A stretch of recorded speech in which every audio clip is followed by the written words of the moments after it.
Hi everyone, welcome back from Sue and Filter Facebook and YouTube channel. Or if you're new here, I'm Sue, a PhD candidate at law school, the Australian National University, originally from Myanmar. Today's video is something very close to my heart. As you guys know, June 19 is Daw Suu's birthday. She turns 81 this year. But here's the thing. Nobody outside the Myanmar military really know if she is okay. Her son hasn't been able to speak to her. Her lawyer hasn't seen her. And for many years, the world has been asking, is she even alive? So in this video, I'm going to walk you through who she is, what has happened to her after the military coup 1st February 2021, and what the Proof of Life campaign is. And why, as the people from Myanmar, this birthday means completely different to us. For those who might not know her story, I will explain a little bit in this video. Daw Suu is Myanmar's most iconic democracy leader. She is the daughter of General Aung San, who was the founding father of modern Myanmar, who was assassinated in 1947, a year before Myanmar's independence. From the very beginning, Aung San Suu Kyi's life was shaped by sacrifice and by loss.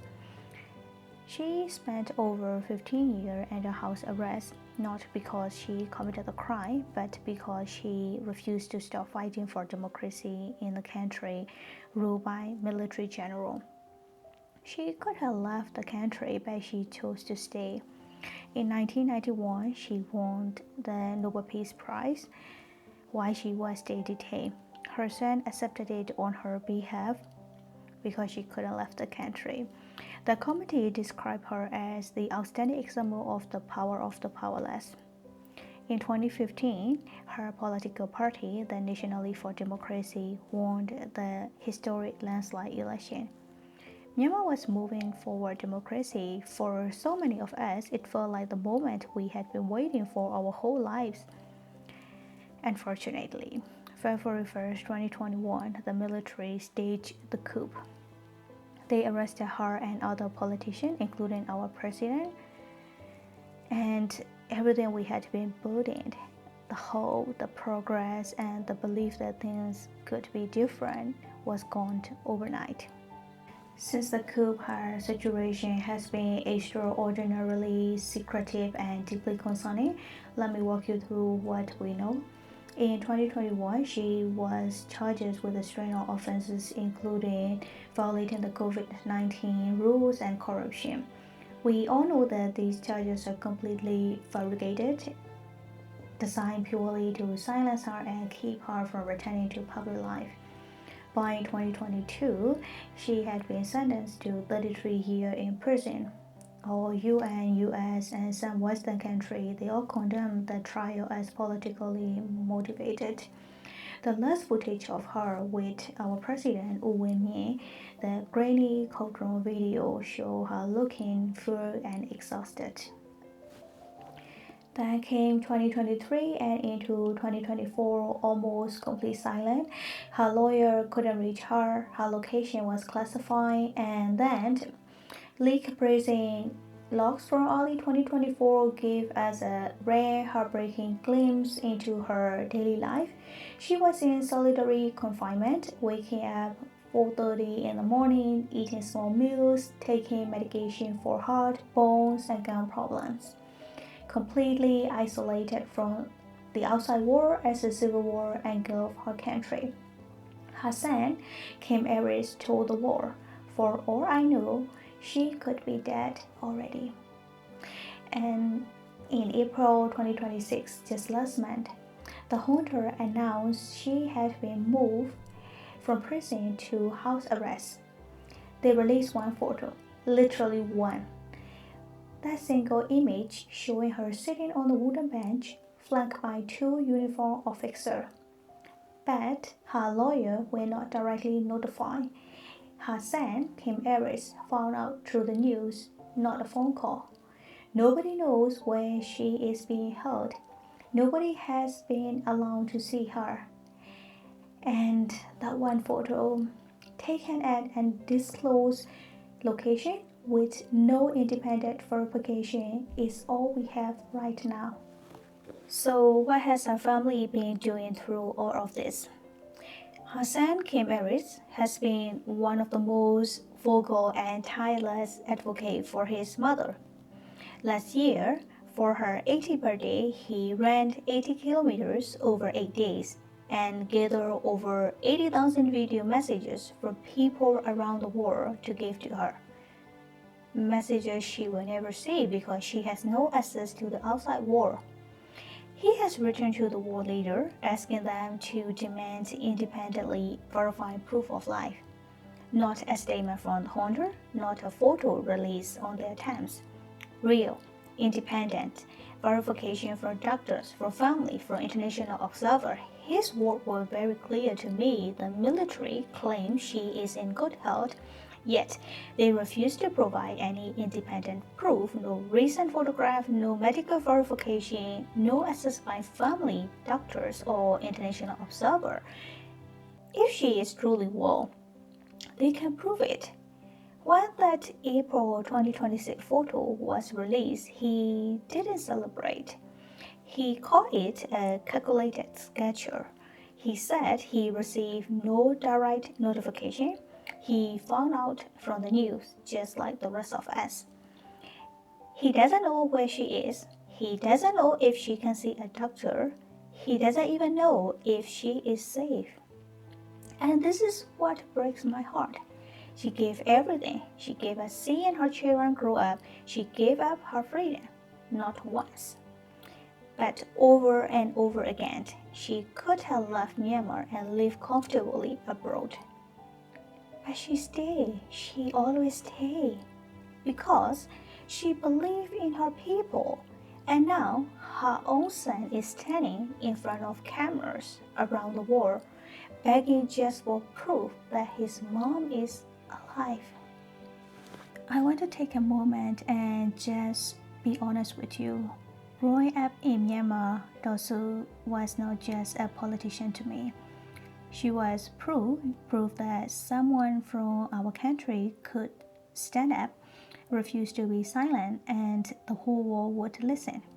When I was little, her face was everywhere in my home, like on calendar, on wall, but we have to keep it secret because if the military find out, we will get arrested. However, she was hope. She was dignity. She was ours. And then February 1st, 2021 happened. I remember exactly where I was. I believe every single person from Myanmar does.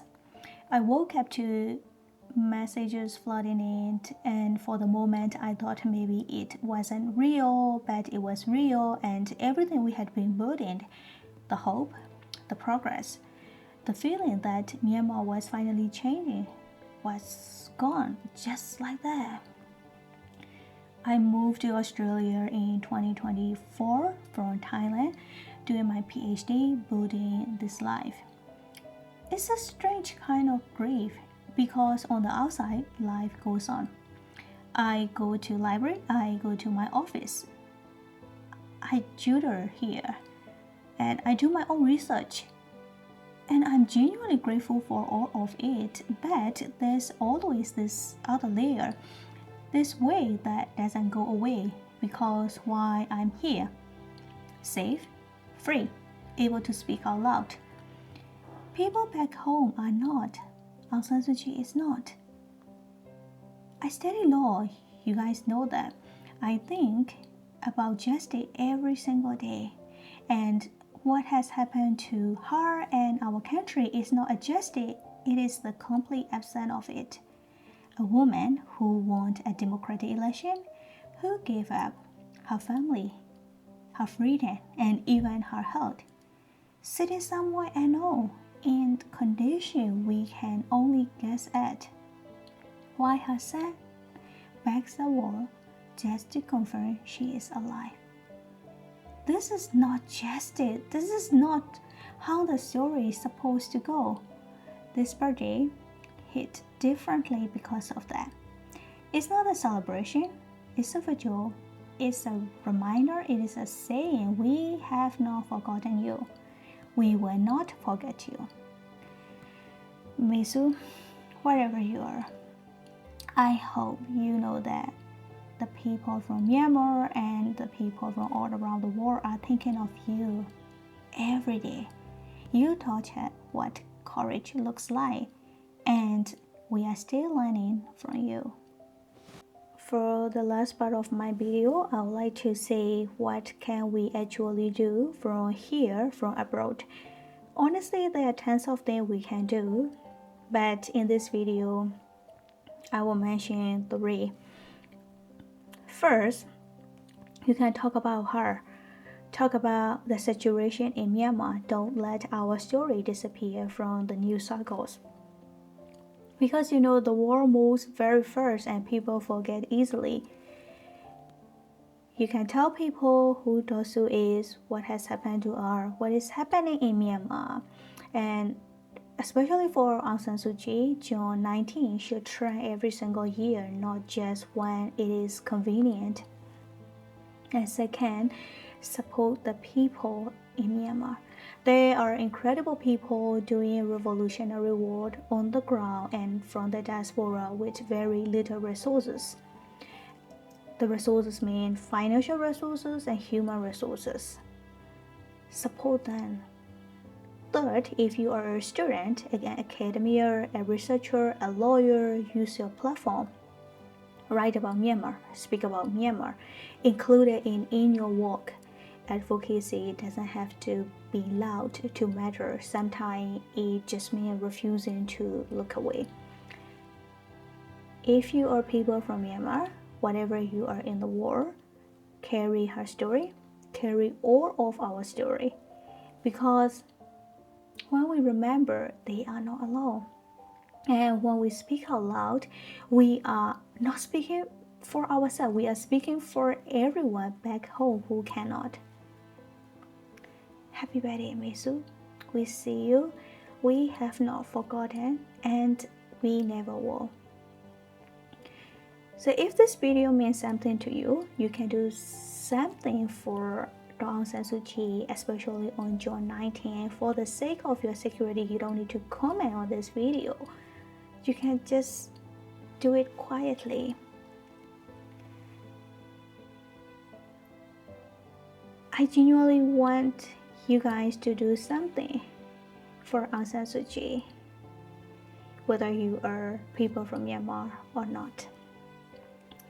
I'm Sue. This is Sue and Filter, and we grow together here, and see you next week. Have a nice day. Bye. Ma'am, what is your dream? My dream is very simple. I would like my country to be able to contribute towards something that will change the world into a better place. I want to give my people an opportunity to prove that they can give to the world. And that is my dream. Very simple.